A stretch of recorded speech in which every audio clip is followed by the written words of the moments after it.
चलें ठीक है, हम स्टार्ट करते हैं अपना लेक्चर। स्टूडेंट्स आते रहेंगे तो हम उसको टाइम टू टाइम ऐड करते रहेंगे। इससे पहले हमने फिजिकल क्लासेस में जो डिस्कस किया था, तो 3-4 चीज़ें हमने जो डिस्कस की थी आपके डेवलपमेंटल प्रैक्टिकम के हवाले से, उनके टास्क हमने आपको दे दिए थे कि आप इन पे अपनी रिफ्लेक्शन लिखें। अब रिफ्लेक्शन जो आप लिखेंगी वो आप अपना एक्सपीरियंस उसमें लिखेंगी कि आपकी उसमें लर्निंग क्या हुई थी। और मुख्तलिफ स्टूडेंट्स ने भी मुझे शेयर किए थे, उनकी जो रिफ्लेक्शन थी बहुत अच्छी लिखी हुई थी, सही लिखी हुई थी, और उनका ये फर्स्ट एक्सपीरियंस था, उस वाले से उन्होंने अच्छी मेहनत की है। तो जितने भी स्टूडेंट्स बाकी रहते हैं या जो लिख रहे हैं, तो वो भले लिख के और ग्रुप में शेयर करते जाएं भले, ताकि हम उसको देख के उसमें जो भी कमी पेशियाँ होंगी, जो भी आपकी जो है वो लर्निंग के हवाले से डिफ़िकल्टीज होंगी, वो हम दूर कर लेंगे। तो रिफ्लेक्शंस आप जो है वो लिखें, और अपने जो आपके सुपरवाइजर हैं या तो उनको भी भले सेंड कर दिया करें टाइम टू टाइम जो भी आप लिख रहे हैं, ताकि आपकी जो रिफ्लेक्शन इम्प्रूव होती जाए। सेकंड में जो हम काम कर रहे हैं वो कर रहे हैं लेसन पे। अब लेसन आप लोग बना रहे हैं और मुझे सेंड भी कर रहे हैं, देखे भी हैं मैंने काफ़ी उसमें लेसन्स में मुझे लग रहा है कि बहुत ज़्यादा जो है वो आपको ज़रूरत है इम्प्रूव की, क्योंकि आपने पहले लेसन कभी नहीं बनाए थे।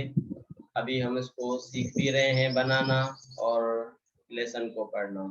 तो जिन लोगों ने लेसन बनाए हैं, जैसे भी बनाए हैं, जिस तरह बनाए हैं, भले सेंड करें, या फिर उसका जो कंटेंट है, कंटेंट की पिक और प्लस सिर्फ 2 चीज़ें, एक आपके ऑब्जेक्टिव्स और आपकी मोटिवेशन, 2 जो अहम पार्ट हैं, आप वो सेंड करें।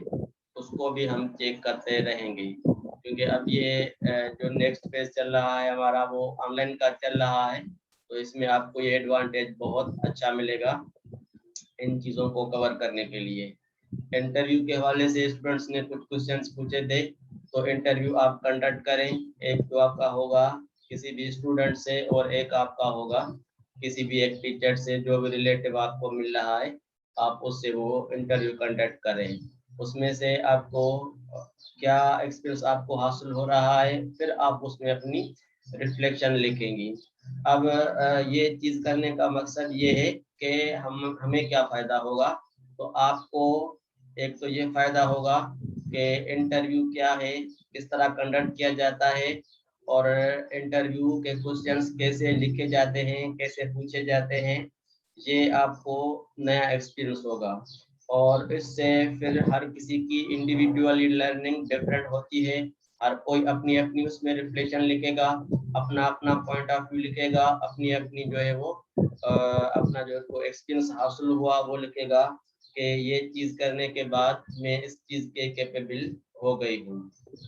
तो ये सारी चीज़ें आपको टाइम टू टाइम करनी होती है। लेसन के वजह से आज हम डिस्कस करते हैं कि लेसन जब भी हम बनाते हैं, या आप लोग बना रहे हैं, या जिन्होंने अभी तक नहीं बनाया तो वो भी जो है वो कंप्लीट करें। कल में भी अगर हम देखेंगे तो फिर आपसे जो आपने 15 डेज में घर में काम किया है उसको हम नज़र में रखते हुए फिर आपसे पूछेंगे कि किसने कितना काम किया है, क्योंकि वो हमने आपको 15 डेज का टास्क दिया था, और 15 डेज में जिन स्टूडेंट्स ने भी सारे काम किए होंगे हम उसको उस हिसाब से अप्रिशिएट भी करेंगे और उनको जो है वो एसोसिएशन दे देंगे। तो ये चीज़ें आपको करनी है। तो कल हम जो आपने काम किया है उसको डिस्कस करेंगे। आज हम डिस्कस करते हैं कि लेसन जब हम बनाते हैं तो जो भी डिफ़िकल्टीज हमें मिल रही हैं, फेस हो रही हैं, उसको डिस्कस करते हैं। ऑब्जेक्टिव का पहले भी मैंने आपको समझाया था कि ऑब्जेक्टिव जो भी हम बनाते हैं तो हम पहले तो उस कंटेंट को पढ़ते हैं। हम कंटेंट को हम 2 मरतबा 3 मरतबा पढ़ते हैं, ताकि एज ए टीचर हम खुद क्लियर हो जाएं।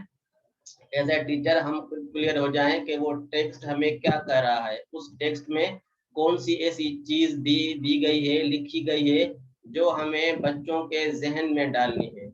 अब उस चीज को हम अगर क्लियर हैं तो हम उसको अच्छी तरह से पढ़ा सकते हैं, समझा सकते हैं, उसके एग्जाम्पल्स दे सकते हैं। अगर टीचर ही क्लियर नहीं होगा तो वो चीज अच्छी तरह से इम्प्लीमेंट नहीं होगा। अब आपके जो ऑब्जेक्टिव्स हम देख रहे हैं या आपकी जो मोटिवेशन हो देख रहे हैं, तो वो सारी रिलेट करती है आपके उस कंटेंट को अंडरस्टैंड करने के हवाले से। आपके ऑब्जेक्टिव अच्छे नहीं बने हुए मींस आपने अपने कंटेंट को अंडरस्टैंड नहीं किया।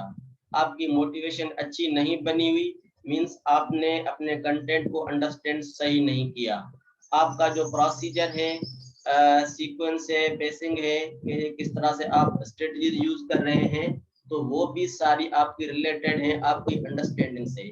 अगर आपकी अंडरस्टैंडिंग बहुत अच्छी होगी तो आपके लर्निंग सीक्वेंसेस होंगे वो भी अच्छे होंगे और आप अच्छी तरह से इस लेसन को डिलीवर करने के बाद एंड तक लेके जाएंगी।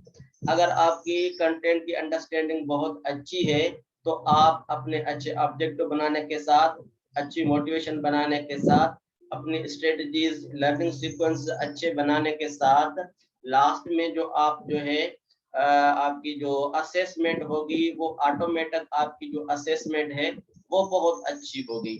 तो ये सारी चीजें सीक्वेंस से चलती हैं और एज अ टीचर जैसे आप स्टूडेंट टीचर हैं तो आपको वो सारी चीजें अच्छी तरह से अंडरस्टैंड कर रही हैं। जब तक आप अपने कंटेंट से बिल्कुल क्लियर नहीं होंगी आपकी कोई भी चीज जो है वो उतने अच्छे सीक्वेंस से नहीं जाएगी।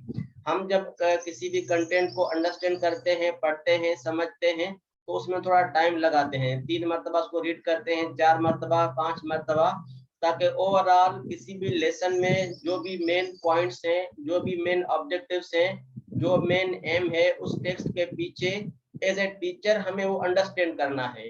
फिर उस एक टेक्स्ट में वो टेक्स्ट जो आप कंटेंट पढ़ रही हैं वो कोई 2 पेजेस का होता है, कोई 5 पेजेस का, कोई 6 पेजेस का। ये क्वेश्चन आपने ग्रुप में भी सेंड किया था तो उसमें मैंने आपको फिजिकल क्लास में भी यही कहा था कि एक टेक्स्ट से, एक कंटेंट से हम लेसन 5 भी बना सकते हैं, 6 बना सकते हैं, 4 बना सकते हैं। ये हमारे क्लास के एनवायरनमेंट के लर्निंग डिफरेंस के वाले के सिचुएशन पे डिपेंड करता है। अगर कोई टॉपिक बहुत कॉमन है, बिल्कुल सिंपल है, तो हम एक ही उस पे लेसन बना सकते हैं। अगर कोई लेसन बहुत कॉम्प्लेक्स है और हमें लग रहा है कि हर उसकी एक लाइन में, टेक्स्ट की एक एक लाइन से अगर एक ऑब्जेक्टिव बन रहा है तो हम 3 ऑब्जेक्टिव या 4 ऑब्जेक्टिव रखते हैं जहन में, तो हम उस टेक्स्ट से, कंटेंट से 5 लेसन भी बना सकते हैं। अब वो लेसन जो आप बना रहे हैं तो आप बनाएंगे सीक्वेंस से कि पहले मुझे कौन से ऑब्जेक्टिव कवर करने हैं, फिर मुझे कौन से ऑब्जेक्टिव कवर करने हैं, आखिर में मुझे कौन से ऑब्जेक्टिव कवर करने हैं। तो ये सारा डिपेंड करता है आपके अंडरस्टैंडिंग से। सबसे पहले आप उसको अंडरस्टैंड करें उस कंटेंट को और उसको अंडरलाइन करते जाएं, उसको अंडरलाइन करते जाएं कि ये एक ऑब्जेक्टिव बन सकता है, ये अहम पॉइंट है। फिर आपने थोड़ा पढ़ लिया, उसको हाईलाइट कर लिया, अंडरलाइन कर लिया, फिर आप नीचे आ गए, आपने उसको हाईलाइट कर दिया, अंडरलाइन कर दिया। कितने भी आपको लग रहे हैं कि ये बहुत अच्छे पॉइंट्स हैं जो बच्चों को सिखाने हैं, समझाने हैं, वो सारे आप पहले ही जो आपको टाइम मिल रहा है लेसन प्लानिंग करने का उसमें उसको अंडरलाइन कर दें, हाईलाइट कर दें। जब ये सारी चीजें हाईलाइट हो जाएंगी फिर आप उस हाईलाइट को रिलेट करेंगी अपने ऑब्जेक्टिव लिखने के तरीके से। लिखने के तरीका जो क्या है कि students will be able to, ये एक कॉमन स्टेटमेंट है, ये जो सब में आती है। उसके बाद हम एक्शन वर्ब्स यूज करते हैं। अब एक्शन वर्ब हम कहाँ से लेंगे? एक्शन हम लेते हैं ब्लूम टैक्सोनॉमी से। ब्लूम टैक्सोनॉमी के भी 3 टाइप्स हैं। नेक्स्ट वीक जो क्लासेस होंगी हम इसको ब्लूम की जो टैक्सोनॉमी को रिलेट करने की कोशिश करेंगे अपने ऑब्जेक्टिव से। फिलहाल आप इसको एक मरतबा ट्राई कर लें। वहां से आप एक्शन वर्ब्स की लिस्ट ले लें, मुख्तलिफ आपको एक्शन वर्ब्स मिलेंगी और जो आपने टेक्स्ट बुक से चीजों को अंडरलाइन किया है या हाईलाइट किया है उससे रिलेट करें कि कौन सा ऑब्जेक्टिव उस पर अच्छा लग रहा है, कौन सा ऑब्जेक्टिव सुटेबल लग रहा है, कौन सा ऑब्जेक्टिव परफेक्ट लग रहा है। वो उसको उसके एक्शन वर्ब से रिलेट कर दी जाए। तो आपके सारे 10 बने, 15 बने, 20 बने, आप भले वो बना लें, ताकि आपको एक आइडिया हो जाए कि कम से कम ये ऑब्जेक्टिव और कम से कम ये एक्शन वर्ब्स मुझे यूज करने हैं। फिर आप वो उसमें लिख लें। Students will be able to describe, detail, tell, जो भी आपको आ रहा है, एक्सप्लेन, इवेल्युएट, एनालाइज, सब कुछ लिख के आप उसको क्लोज कर दी जाए। आपके 15 ऑब्जेक्टिव बन रहे हैं, 20 बन रहे हैं, भले बन जाएं। फिर लेसन प्लान जब आप कर रहे हैं तो उसमें भले आप 2 या 3 ऑब्जेक्टिव लिखें, उसको लिख के, उसको लिखने के बाद फिर आप आ जाती हैं अपने स्टेप्स पे कि मोटिवेशन का, जो मैंने आपको स्टेप कहा कि मोटिवेशन का स्टेप बहुत अच्छा और इम्पॉर्टेंट स्टेप है। इस पे हम ज्यादा टाइम कंज्यूम करते हैं, इस पे हम ज्यादा फोकस करते हैं, इस पे हम ज्यादा कंसंट्रेशन करते हैं, ताकि हमारी जो मोटिवेशन है, जो हमारा स्टार्ट है, जो हमारा स्टार्टअप है, वो बहुत अच्छा गुजरे। और उसको हम सारा दिन कोशिश करते हैं कि लिंक करें अपने ऑब्जेक्टिव को किससे, मोटिवेशन से। कौन सी ऐसी मोटिवेशन होगी, कौन सी ऐसी स्टोरी होगी, कौन सा ऐसा जो काम होगा, कौन सा ऐसा एग्जाम्पल होगा, कौन सी ऐसी ऑब्जर्वेशन होगी, कौन सी ऐसी पिक्चर होगी, कौन सी ऐसी डायग्राम होगी, ये सारी चीजें हम लिखते हैं। फिर उस पे हम सर्च करके रिलेट करते हैं कि हमें इस ऑब्जेक्टिव के लिए, इस टॉपिक के लिए ये मेरी मोटिवेशन अच्छी रहेगी, इस टॉपिक के लिए ये मोटिवेशन अच्छी रहेगी। तो मोटिवेशन की डिफरेंट लिस्ट हैं, टाइप्स हैं, या आप जो तरीके देखें वो सारे आपको बहुत ज्यादा हो। स्टार्ट में आप ज्यादा जो है वो उस पर मटेरियल कलेक्ट करेंगी, तो नेक्स्ट में जैसे जैसे आप लेसन बनाएंगी तो आपके पास ऑलरेडी आइडियाज होंगे। फिर उन आइडियाज को सिर्फ आपको कलम बंद करना है या रिटन में लेके आना है। तो मोटिवेशन का जो हम फेज बनाते हैं वो टॉपिक से बनाते हैं। अब हमारी इतनी अच्छी मेटाफोर होगी तो ही हम एक अच्छा जो है वो लेसन प्लान कर सकते हैं। अब मेटाफोर हमारी कैसे होती है कि जैसे हम एक छोटा सा देखते हैं कि कोई बल्ब हम जलाते हैं, तो उस बल्ब की रोशनी बहुत दूर दूर तक जो है फैलती है। बल्ब के बिल्कुल करीब ज्यादा होती है मगर दूर तक ज्यादा फैलती रहती है। जब हम किसी चीज का मुतालिया करते हैं तो हम पहले उसकी डीप में स्टडी करने के बाद उसका लिंक देखते हैं कि कहाँ कहाँ इसका लिंक है। इसी हवाले से आपको देखना है कि सपोज करें कि आपको पढ़ाना है कि ट्री के बारे में पढ़ाना है। अब ट्री का देखें कि ट्री का मेटाफोर कहाँ कहाँ तक जा रहा है। जितने भी जैसे दरख्त हैं, दरख्तों के टाइप्स हैं, जैसे छांव होती है, ठीक है, परिंदे जहाँ पे बैठते हैं, और जहाँ से ऑक्सीजन मिलती है हमें। अब ये सारे लिंक हैं आपके किससे, एक ट्री के या प्लांट के पढ़ाने के हवाले से हो। इस तरह से आप अपने जो मेटाफोर हैं वो ज्यादा कर लें कि एक ट्री का ताल्लुक किस किस चीज से होता है। वो सारी चीजें आप पहले लिखें जब आप मोटिवेशन बना रहे हैं कि ट्री का काम किससे पड़ता है और ट्री से फायदा किसको होता है, ट्रीज को नुकसान किससे होता है, ट्रीज हम क्यों लगाते हैं, और गार्डन हम कैसे बनाते हैं, कितने टाइप्स होते हैं ट्रीज के, कौन से ट्रीज होते हैं जो छांव नहीं देते, कौन से ट्रीज जो हमें छांव देते हैं। तो ये सारी क्या है, ये आपकी अपनी स्टडी है जिससे आपको लिंक करना होता है अपने टॉपिक से। अब आपका क्वेश्चन मेरे पास आता है कि सर हमें मोटिवेशन सिखाएं कि हम कैसे लिखें। अब आप किसी चीज में प्रोसेस में जाएं, उस सर्किल में आए, आप उसमें अपने जो है वो सेंसेस यूज करें, फिर आपको आइडिया हो जाएगा कि मोटिवेशन की असल रूप क्या होती है, मोटिवेशन हम किसे कहते हैं, मोटिवेशन से हमें क्या फायदा होगा, मोटिवेशन से स्टूडेंट्स को क्या फायदा होगा, मोटिवेशन से एनवायरनमेंट कैसे जो अच्छा होगा, मोटिवेशन से लर्निंग पे क्या असर पड़ेगा, मेरी मोटिवेशन से इस क्लास में क्या असर होगा। फिर आप इस पे आएंगे कि मेरी मोटिवेशन देने से इस क्लास पे क्या असर होगा, मेरी टीचिंग किस तरह अच्छी होगी, बच्चे मेरे तरफ किस तरह मुतवज्जा होंगे, बच्चे किस तरह जो है वो मेरे पास ज्यादा इंटरेस्ट होंगे मुझे सुनने के लिए, बच्चों का जो माइंड है मुझे किसे डाइवर्ट करना है अपनी तरफ। बच्चे बिल्कुल छोटे होते हैं, वो अपनी अपनी जो है वो क्या होते हैं कि अपनी अपनी जो है वो जैसे हम कहें कि उस दुनिया में गुम होते हैं कि हम उसको 2 मरतबा 3 मरतबा कहते हैं तब जाके वो हमारी बात सुनते भी हैं और फिर उस पर गौर तलब भी करते हैं। तो ये डिफरेंट साइकोलॉजी होती है बच्चों की। उस बच्चों की साइकोलॉजी को देखते हुए, उनके लेवल को देखते हुए, फिर हम अपनी मोटिवेशन जो भी बना रहे हैं उसको रिलेट करेंगे। अब जो आपका जो मोटिवेशन का प्रोसेस है ये थोड़ा कॉम्प्लेक्स भी है और ज्यादा जो है वो कॉम्प्रीहेंड है। हम उसको ज्यादा जो है वो टाइम देते हैं, अंडरस्टैंड करते हैं, कॉम्प्रीहेंड करते हैं, तब जाके हम वो लिखते हैं। तो दोबारा आपको जो काम करना है वो क्या करना है कि लेसन का जो कंटेंट है, कंटेंट को आपको पढ़ना है। कंटेंट पढ़ने के बाद आपको उसको अंडरलाइन करना है। अंडरलाइन करने के बाद फिर आखिर में आपको उसकी मोटिवेशन के हवाले से उसका पूरा मेटाफोर बनाना है कि इसका टॉपिक का लिंक किस किस चीज से बन रहा है। तो 10, 15 या 20 उसके लिंक बनाएंगे। फिर उस लिंक से आपको अच्छी मोटिवेशन मिलेगी। अगर मैं ऐसे लिखूंगी तो इसकी ये अच्छी हो जाएगी, या अगर आप कोई पिक्चर दिखा रहे हैं बच्चों को तो उस पिक्चर से हम क्वेश्चंस पूछते हैं, उससे भी हम मोटिवेशन ले लेते हैं। तो फिलहाल आप जो है वो क्वेश्चंस को छोड़ें, फिलहाल आप जो है वो क्वेश्चन लिखें, पिक्चर को छोड़ दें। Sir, जी sir, may I add something in motivation? जी जी जी, yes please.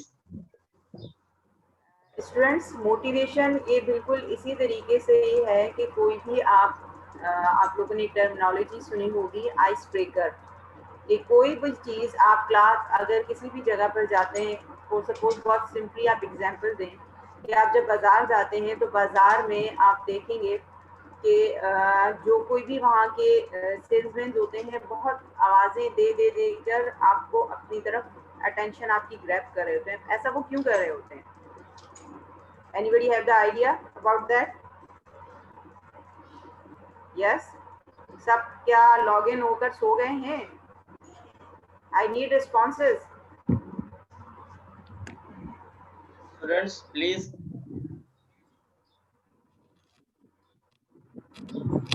Yes, yes, ma'am. Again, question करें, ma'am, please. The bazaar or market, the salesman is shouting and calling all of you that please come have this, and we are having this variety and all that. Why they are doing that?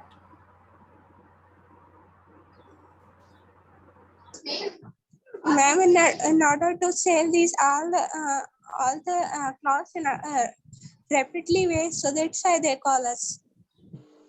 Ma'am attention catch करने के लिए। करने का क्या वो क्या होता है, क्या मकसद क्या होता है, वो क्यों चीख रहे होते हैं, वो क्यों आवाजें लगा रहे हैं? To motivate us. Attention catch. What does it mean by motivate here? How you are taking it as a motivate? आपको कैसे लग रहा है वो मोटिवेट कर रहे हैं? मैम वो हमें सोचने पर मजबूर कर देंगे कि हम ये ऑब्जेक्ट खरीदें। तो वो सोचने के लिए पहले क्या कर रहे हैं आपकी? What they are doing? Attention की चीजें बता रहे हैं हमें, जो हमें एडवांटेजेस हैं जिसमें। They are grabbing your attention. कि वो आपकी अटेंशन अपनी तरफ ला रहे हैं, अपनी तरफ मुतवज्जा कर रहे हैं। जैसे हम लोग बाजार जाते थे, एक मरतबा मैंने बड़े मजे की, तो वो बैठा हुआ था बर्तन बेचने वाला ना, तो वो इतने मजे की, और आप देखिए कि उनके डिफरेंट क्लॉजेस होते हैं जो बड़े डिफरेंट यूनिक से होते हैं, जो आपको कभी कभी जो है ना आप देखें कि कुछ सेल्समैन ने बनाए होते हैं। अब वो था बर्तनों वाला, तो वो कहता था सारी शॉपिंग कर ली, बर्तन लेना भूल गई। तो मतलब बड़ी लय में करके वो इस तरह से बोलता था, तो जो नहीं भी चाहता था वहां से गुजर रहा होता वो जरूर उसकी तरफ देखता था। उसकी तरफ देखने से क्या मतलब था, यानी कि उसकी तरफ मुतवज्जा होना, उसकी दुकान की तरफ मुतवज्जा होना। तो जस्ट लाइक दैट हम जब मोटिवेशन करते हैं तो हमने स्टूडेंट की मोटिवेशन क्यों करते हैं, हम उनकी अटेंशन ग्रैब करते हैं। जो ब्रिजिंग, जो इसकी एक डेफिनेशन की बात आ जाती है कि हम कहते हैं we are linking bridging the previous and the new knowledge. वो ब्रिजिंग और वो सब कुछ तो बाद में होता है, पहले सबसे अहम चीज होती है कि एक क्लास से बच्चे को स्विच करके, एक सब्जेक्ट से स्विच करके दूसरे सब्जेक्ट पर लेकर आना होता है।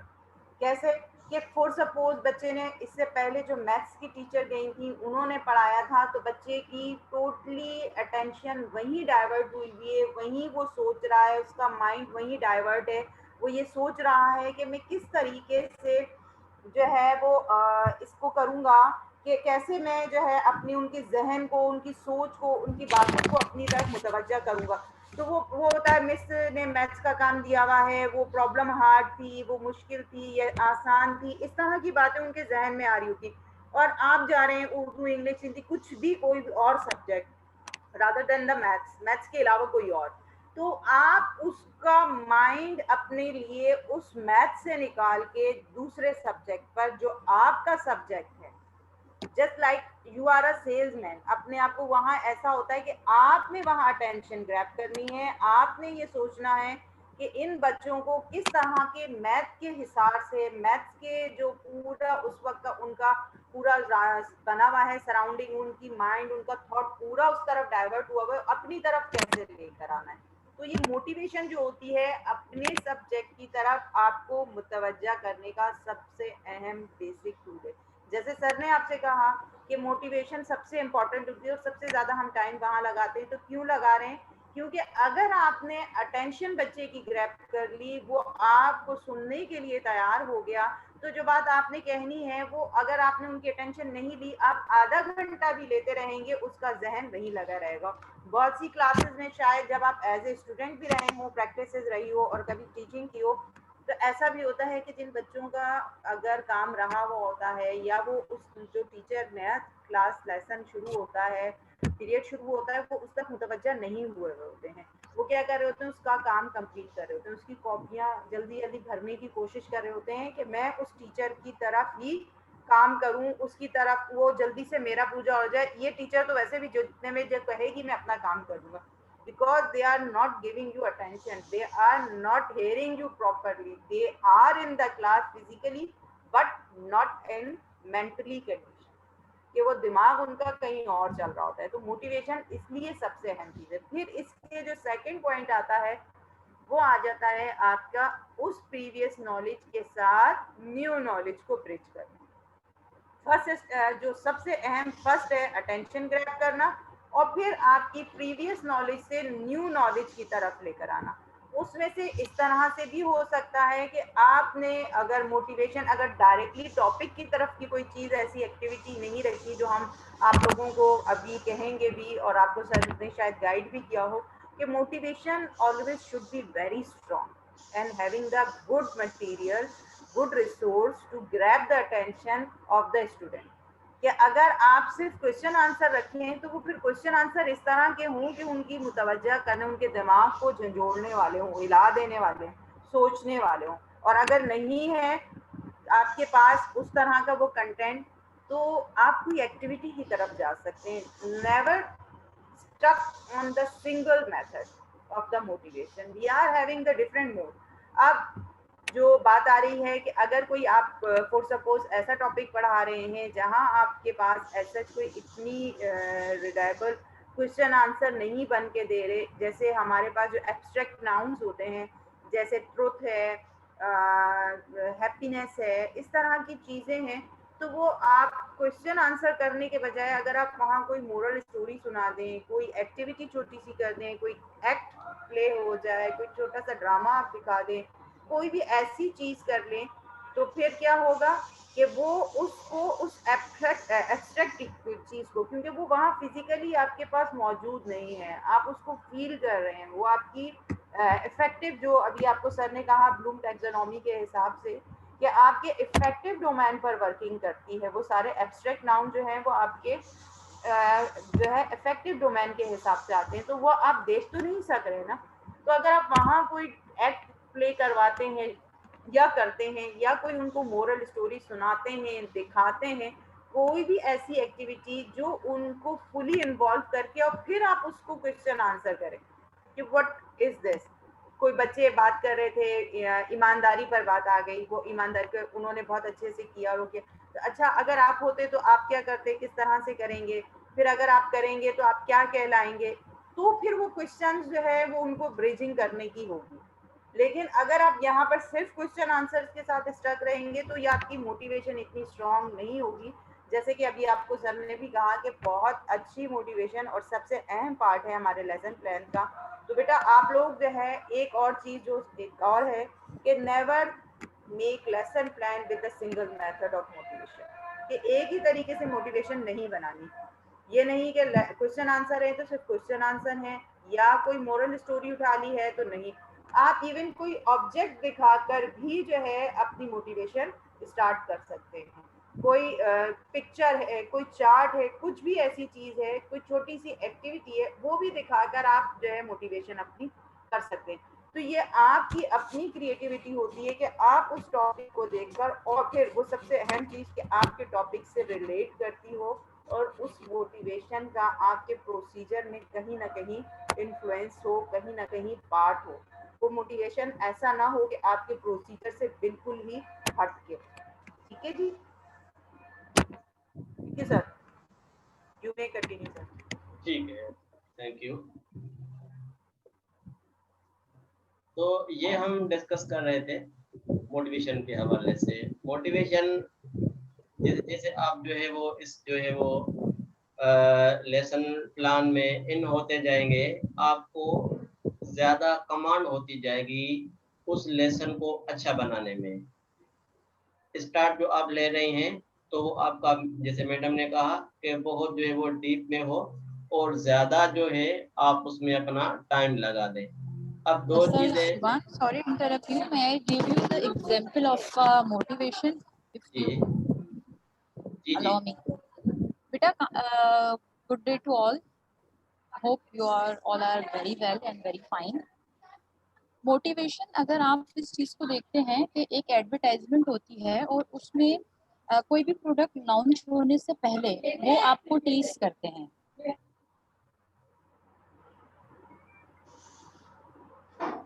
आप उसको टीज करते हैं, वो आपको बार बार जो है वो प्रोडक्ट के बारे में कोई ना कोई स्लोगन देकर जा रहे होते हैं। तो ये एक मोटिवेशन होती है टुवर्ड्स देयर ऑडियंस, कि आप एक्साइटेड होते हैं और आप गेस करते हैं कि अब जो है वो आगे ऐसी क्या चीज़ है जो आने वाली है, और फिर उसको यूज़ करने के लिए आप अगेन बहुत एक्साइटेड हो रहे होते हैं। किस तरह से ये कोई क्या कहते हैं, सॉफ्ट ड्रिंक है या कोई क्रीम है या फिर जो है वो कोई यूफोन का पैकेज है, इस तरह की कोई भी चीज़ है। तो अपने बच्चों को भी मोटिवेशन से ऐसे ही एक्साइटेड करना होता है कि फर्दर जो है वो अब हमारा टीचर आगे क्या करवाने वाला है। तो अगर जिस तरह आप उसको डिजाइनिंग के टर्म में टीजर कहते हैं, तो आप उसको टीचिंग के टर्म में मोटिवेशन कहते हैं। Thank you sir. Thank you miss Amreen. तो ये सारी चीजें हैं एज ए टीचर आपको अंडरस्टैंड हो। अब शुरू में आपको ज्यादा डिफिकल्टी होगी, मगर आपका इंटरेस्ट आपको इंशाल्लाह एक अच्छे टीचर की तरफ लेके जाएगा। अब मोटिवेशन की जो दो टाइप्स मैं आपको थोड़ा सा दे देता हूँ इंट्रोडक्शन के, intrinsic motivation and extrinsic motivation. ये दो जो मोटिवेशन है एज ए टीचर आपको मालूम हो, और आपको अपने जो है वो जैसे एज ए टीचर आपकी मोटिवेशन और एज ए स्टूडेंट उनकी मोटिवेशन, ये दो कॉम्बिनेशंस हैं जो आपको मीन्स आपके 40 मिनट्स का जो भी क्लास है उसमें आपके साथ हो। अब इंट्रिंसिक जो मोटिवेशन है जो बच्चों के अंदर से आपको नोट करनी है, जैसे कि बच्चे सुबह से क्लास में आ रहे हैं और आप भी क्लास में हैं। अब उन बच्चों को 40 मिनट तक आपकी तरफ जो मुतवज्जह रखना है, या आपको उन बच्चों को उनकी मोटिवेशन से अपनी तरफ मुतवज्जह रखना है, उसको हम कहते हैं इंट्रिंसिक मोटिवेशन, कि जो मोटिवेशन बच्चों की तरफ से हो और वो कंटिन्यू 40 मिनट्स बच्चे आपकी तरफ मुतवज्जह हो। तो ये बहुत अहम जो है एक जो है वो टेक्निक है, स्ट्रेटजी है एक टीचर की, कि उन बच्चों का ध्यान मुसलसल अपनी तरफ कैसे रख रहा है। इसमें मोस्टली ब्रेकअप हो जाता है उस टीचर की, इतनी कमांड नहीं होती में भी, कि वो शुरू में तो उन्होंने क्वेश्चंस पूछ लिए, बच्चों का इंटरेस्ट अपने पास रख लिया, मगर 15 मिनट के बाद ऐसा क्लास में ऑब्जर्व होता है कि वो जो स्टूडेंट्स हैं अब टीचर से उनका ताल्लुक खत्म हो गया है, वो दोबारा अपनी क्लास में मुख्तलिफ कोलीग्स के साथ, पीयर के साथ और अपने अपने कामों में वो जो है वो गॉसिप्स कर रहे हैं। तो उससे अंदाजा हो जाता है कि टीचर कि जो मोटिवेशन का जो पहला फेज था during the start of lesson, it was very great. Then time to time the teacher is going to face difficulty. अपने आप में डिफिकल्टी फेस कर रहा है और स्टूडेंट्स उसको इतना गेन नहीं कर पा रहे. फिर जो स्टूडेंट्स है वो अपनी छोटी छोटी जो है वो तंजो मज़ाह में लग जाते हैं. तो एज ए टीचर आपको ये देखना है कि कंटिन्यूअसली 40 मिनट्स 50 मिनट्स इंट्रिंसिक जो मोटिवेशन है वो चलती रहे, उसमें कोई भी ब्रेकअप नहीं आए. उसमें ब्रेकअप आ जाएगा तो आपकी जो क्लास है वो डिस्ट्रीब्यूट हो जाएगी. तो कुछ स्टूडेंट्स जो हैं जिनकी अपनी पर्सनल इंट्रिंसिक मोटिवेशन है वो कंटिन्यू रहती है और वो आखिर तक आपको टाइम टू टाइम रेस्पॉन्स देते रहते हैं. मगर काफी स्टूडेंट्स ऐसे होते हैं जो वो वहां से ब्रेकअप कर जाते हैं और आपके at the time of assessment जब आप असेस करते हैं तो जिन बच्चों की इंट्रिंसिक मोटिवेशन है अच्छी रहती है वो आपको अच्छे रेस्पॉन्स देंगे और जिन स्टूडेंट्स की इंस्टिंक्ट मोटिवेशन जो है वो नहीं रहती वो आखिर में आपको ड्यूरिंग द असेसमेंट आपको वो इतने रेस्पॉन्स नहीं देते. तो असेसमेंट का जो फेज होता है जहाँ से फीडबैक मिलता है, जब आपका लेसन ऑब्जर्व किया जाता है तो फीडबैक उसी बेस पे देखा जाता है कि आया कि बच्चे लास्ट मूवमेंट तक एक्टिव थे या नहीं थे, पार्टिसिपेट कर रहे थे या नहीं कर रहे थे और उसने आपको क्या रेस्पॉन्स दिया. तो इस पे आपको जो है वो फोकस करना होता है. अब आपके जहन में ये होगा कि हमने तो शुरू में बच्चों को मोटिवेट कर लिया, हमारा काम तो खत्म हो गया, अब हम जो है उससे लेसन डिलीवर कर रहे हैं. सिर्फ लेसन को डिलीवर हमें नहीं करना होता. हम क्या करते हैं कि कंटिन्यूअसली हमारे पास पूरी क्लास जो चाहे 50 मिनट की हो या 40 मिनट की हो, हमें उसको अपने हाथ में रखना होता है कि हम किस तरह से बच्चों को लास्ट मोमेंट तक अपने पास अट्रैक्शन में रहते हैं, अपनी तरफ तवज्जो में रखते हैं. अब टीचर को जब ये डिफिकल्टी फेस होती है कि मेरे 15 मिनट्स जो मैंने इन बच्चों को दिए हैं उसमें 15 मिनट्स के बाद अब बच्चों का जो मूड है वो डाइवर्ट हो रहा है और मुझे सुनने के लिए राजी नहीं है, फिर वहां पे टीचर यूज करता है एक्सट्रिंसिक मोटिवेशन. अब एक्सट्रिंसिक मोटिवेशन क्या है कि टीचर क्या करता है कि उस स्टूडेंट्स की उस इंट्रिंसिक मोटिवेशन को मोटिवेट करने के लिए फिर दोबारा वो अपनी न्यू जो है वो स्ट्रेटजी यूज करता है और फिर सम टाइम टीचर क्या करता है कि ड्यूरिंग द लेक्चर 2-3 बच्चों से क्वेश्चंस पूछता है. अब जैसे ही बच्चों से वो क्वेश्चंस पूछेगा तो जाहिर है कुछ बच्चे जिनकी जो इंट्रिंसिक मोटिवेशन है वो कम हो गई तो वो तो मे भी उनका टीचर का जो सवाल है क्वेश्चन है वो भी अंडरस्टैंड नहीं कर सके, मगर जिनकी ये कंटिन्यू रहती है इंट्रिंसिक मोटिवेशन वो बच्चे रेस्पॉन्स स्टार्ट करते हैं देना. जब वो रेस्पॉन्स देते हैं तो वहां पे टीचर क्या करता है, क्लैपिंग करवाता है. अब टीचर क्या कर रहा है, क्लैपिंग करवा रहा है और जब वो क्लैपिंग होगी तो जो क्लैपिंग हो रही है उसको हम कहते हैं एक्सट्रिंसिक मोटिवेशन. अब टीचर ने क्या एक टूल यूज किया, उस पूरी क्लास की उस इंस्टिंक्टिव मोटिवेशन को बहाल करने के लिए उसने एक्सट्रिंसिक यूज की और फिर दोबारा जो स्टूडेंट्स लेजी हो गए थे या बिल्कुल सो रहे थे फिर दोबारा वो कंपटीशन के फेज में आएंगे और दोबारा वो एक्टिव हो जाएंगे. अब टीचर देखता है कि जो मैंने सेकंड क्वेश्चन बच्चों से पूछा है उनके रेस्पॉन्स ज्यादा आ रहे हैं, फिर दोबारा उन्होंने क्लैपिंग करवाई. अगर उसको लग रहा है कि जो बिल्कुल बैकवर्ड बच्चे बैठे हुए हैं उनकी मोटिवेशन बहुत कम नजर आ रही है, फिर टीचर क्या करता है कि उनको रिवार्ड देता है, उनकी एप्रिसिएशन करता है, उनकी तारीफ करता है और जो उनको लग रहा है कि स्लो लर्नर है और जो बिल्कुल जैसे उनकी मोटिवेशन खत्म हो चुकी थी तो उसकी तरफ मुतवज्जा करके फिर दोबारा क्लास को उस बूम पीरियड में लेके आता है और अपने मोटिवेशन के कंटिन्यू रहने से अपना लेसन जो है वो बेस्ट डिलीवर करता है. तो ये सारी चीजें बेस करती हैं एक टीचर पे कि किस तरह एक मोटिवेशन के फेज को लास्ट तक लेके जा रहा है. हम इस फेज को यहाँ पे नहीं रखेंगे कि हमने अच्छी मोटिवेशन से स्टार्ट कर लिया और फिर दोबारा 15 मिनट के बाद सारे क्लास की जो एनर्जी और लूज हो गई, टीचर खाली बोल के चला गया और आखिर में असेसमेंट के दौरान फीडबैक दौरान उसको कोई फीडबैक ही नहीं मिला और टीचर फिर रीटीच करेगा, रीप्लान करेगा और री इसमें आ जाएगा. तो ये आज हमने थोड़ा सीखने की कोशिश की कि मोटिवेशन क्या होती है, किस तरह से हम बनाते हैं और मोटिवेशन को कैसे हम कंटिन्यू रखते हैं। आपको भी आज इस क्लास के बाद ये काम करना है कि जिसने भी लेसन बनाया है तो उस अपने लेसन को दोबारा देखें या हमें सेंड करें कि हम उसको जो है वो चेंजिंग करके देंगे।